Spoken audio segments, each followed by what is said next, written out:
নমস্কাৰ বন্ধুসকল, আপুনি নিশ্চয় বয়োজ্যেষ্ঠসকলে কোৱা শুনিছে যে গীতাত জীৱনৰ এটা সাৰাংশ আছে।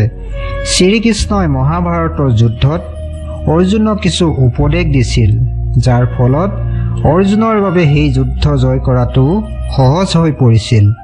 গীতাৰ কিছুমান শিক্ষা আপোনাৰ জীৱনত অন্তৰ্ভুক্ত কৰিলে আপুনিও নিজৰ লক্ষ্যত উপনীত হ'ব পাৰিব। 1. খঙক নিয়ন্ত্ৰণ কৰক। খঙে বিভ্ৰান্তি সৃষ্টি কৰে। বিভ্ৰান্তিয়ে বুদ্ধিক বিচলিত কৰে।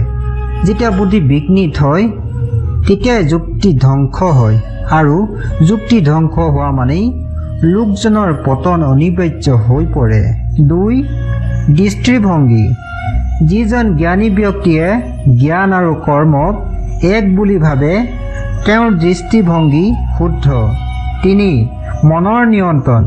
যিসকলে নিজৰ মনটোক নিয়ন্ত্ৰণ নকৰে তেওঁলোকৰ বাবে মনটোৱে শত্ৰুৰ দৰে কাম কৰে।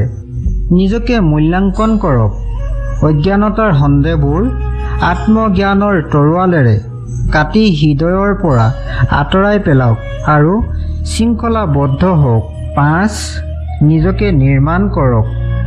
মানুহ নিজৰ বিশ্বাসৰ দ্বাৰা সৃষ্টি হৈছে। তেওঁ যি বিশ্বাস কৰে সেয়া তেওঁ হৈ পৰে। 6. অনুশীলন প্ৰয়োজনীয়।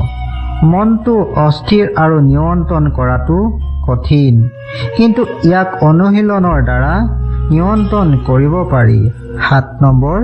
বিশ্বাসেৰে চিন্তা। এজন ব্যক্তিয়ে যি বিচাৰে সেয়া হ'ব পাৰে যদি তেওঁ নিৰন্তৰ আত্মবিশ্বাসেৰে আকাংক্ষিত বস্তুটোৰ বিষয়ে চিন্তা কৰে।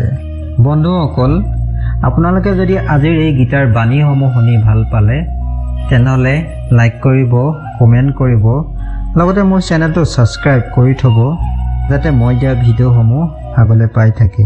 সকলোকে ধন্যবাদ জনালোঁ।